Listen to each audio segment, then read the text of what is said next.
Last Halloween, I experienced a real-life nightmare that still haunts me to this day. It all began when my friends and I decided to go trick-or-treating in a nearby neighborhood known for its extravagant decorations and generous candy givers. As we approached the neighborhood, the atmosphere was electrifying. The moon hung low in the sky, casting eerie shadows across the streets, and the autumn wind carried the scent of fallen leaves. The houses were adorned with elaborate decorations, cobwebs, and jack-o'-lanterns that flickered ominously.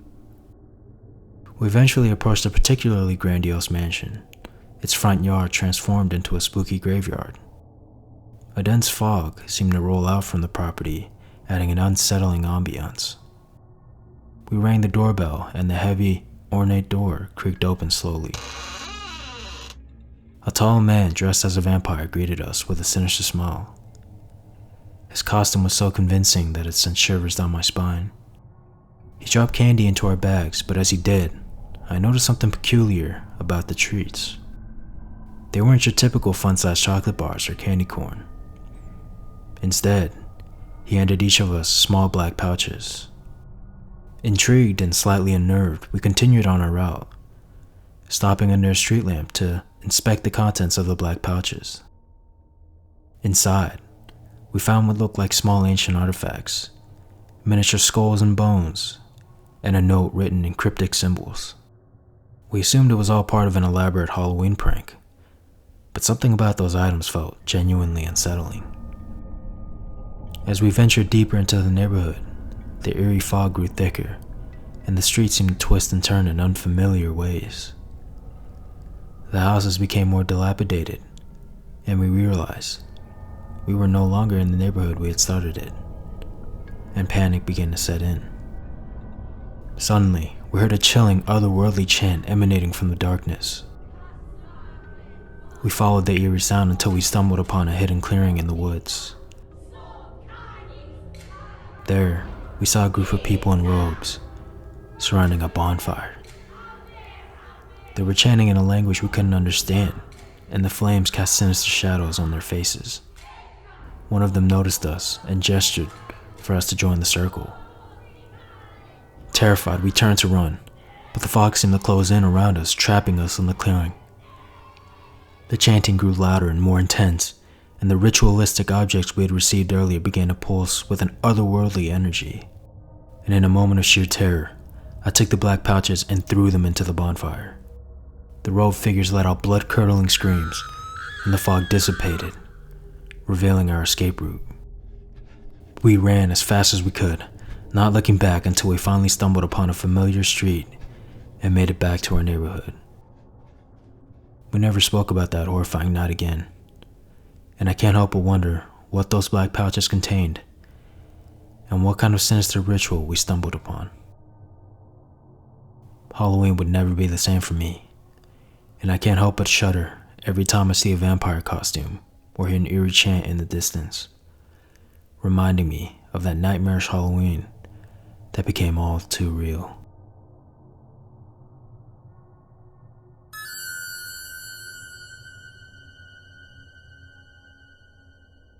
Several years ago, on one Halloween night, I unknowingly encountered a serial killer. I was about 14 years old, and my friends and I were excitedly preparing for a night of trick-or-treating. We lived in a quiet suburban neighborhood, and Halloween was always a big event for us.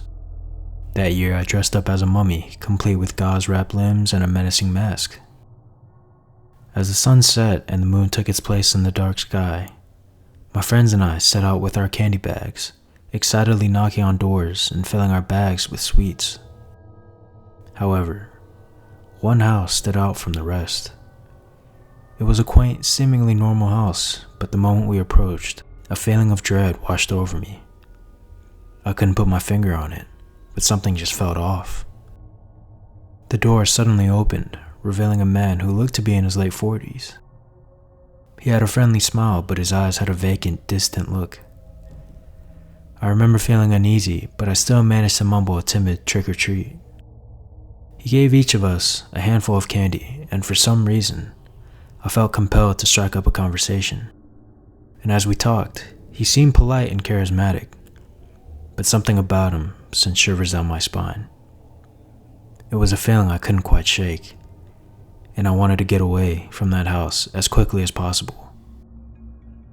My friends felt the same way, and we made our excuses to leave.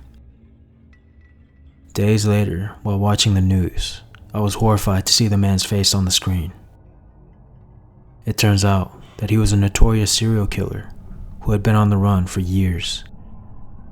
He had lured unsuspecting victims to his home, just as he had with us.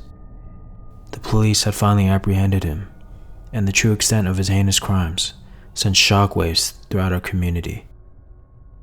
The realization that we had been in the presence of a serial killer, on Halloween of all nights, was a chilling and unsettling experience. It's a stark reminder that sometimes evil can lurk behind a facade of normalcy, even on a night that's supposed to be filled with fun and laughter. To this day, I can't help but wonder what would have happened if we had stayed at that house just a little longer, and it sends shivers down my spine.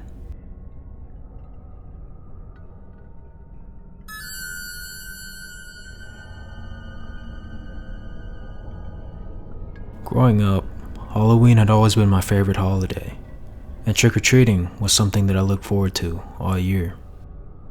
However, one fateful Halloween night turned into a terrifying ordeal that I'll never forget. I was about 12 years old, and I was out trick-or-treating with my younger brother Jake. We were dressed in matching vampire costumes, complete with fake blood and fangs. Our plan was to cover as much ground as possible, visiting every house that had their porch light on. And as the evening wore on, the sun dipped below the horizon, and the neighborhood grew darker and spookier. It was an ideal Halloween night, with the moon high in the sky and a crisp chill in the air. Jake and I had gathered a sizable stash of candy, and our pillowcases were bulging out the seams. But as we approached the edge of our neighborhood, we saw a house that looked out of place. It was an old Victorian-style mansion that had been abandoned for years. The windows were broken and the yard was overgrown. It had always been rumored to be haunted, and it was the one house no one dared to approach, let alone on Halloween. However, that year, there was something different about the house. The porch light was on, and the windows glowed with an eerie flickering light. It seemed impossible that anyone would be living there, but the lure of potentially scoring some extra candy was too tempting to resist. We hesitated at first, but Jake, being the braver one, urged me to go up to the door. We climbed the creaking steps and reached the front porch. The air was thick with a strange musty odor, and I felt a shiver run down my spine. When I knocked on the door, it swung open slowly, revealing a dimly lit interior. We called out, "Trick or treat," but there was no answer. It was as if the house itself had come to life. We cautiously stepped inside, feeling an overpowering sense of dread. The house itself was filled with cobwebs and old tattered curtains billowed in the drafty rooms. And as we ventured further in, the sound of faint whispers filled the air. Then out of nowhere, a figure appeared at the end of the hallway. It was a tall, gaunt man, dressed in tattered rags, and his face was obscured by the shadows. We froze in terror as he slowly approached us, his steps eerily silent on the creaky floorboards.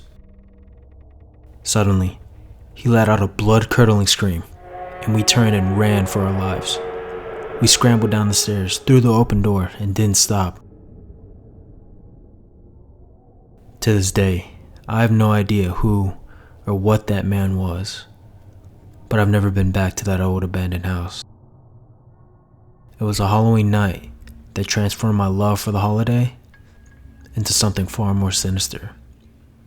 A memory that still haunts me every October.